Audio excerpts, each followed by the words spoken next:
Juru bicara Yaman Brigadir Jenderal Yahya Sari menyerukan agar negara-negara Arab membela Gaza. Sementara itu, Sari juga mengkonfirmasi bahwa serangan rudal hipersonik Palestina itu memaksa jutaan pemukim Zionis untuk mengungsi. Mengutip Al-Mayadin pada 19 Juli 2025, pernyataan Sari ini diumumkan pada Jumat 18 Juli 2025. Adapun serangan rudal itu diklaim Sari digunakan dalam serangan tertarget dan mencapai sasaran. Dalam pernyataannya, Brigadir Jenderal Sari menyerukan kepada negara-negara Arab dan Islam untuk bangkit mendukung Gaza.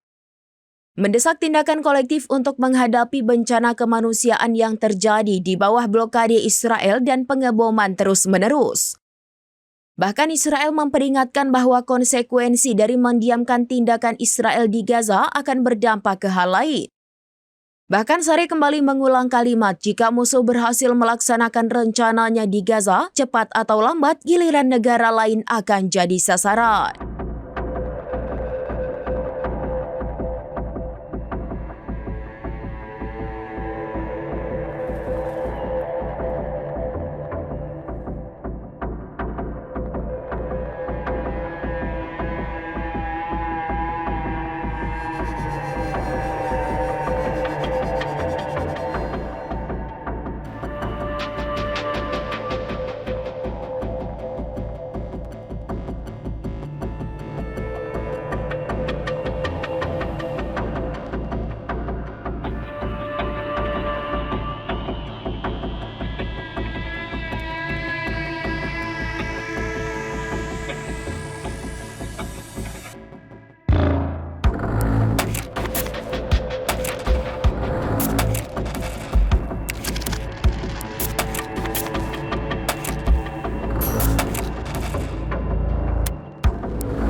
Download Tribun X sekarang, menghadirkan lokal menjadi Indonesia.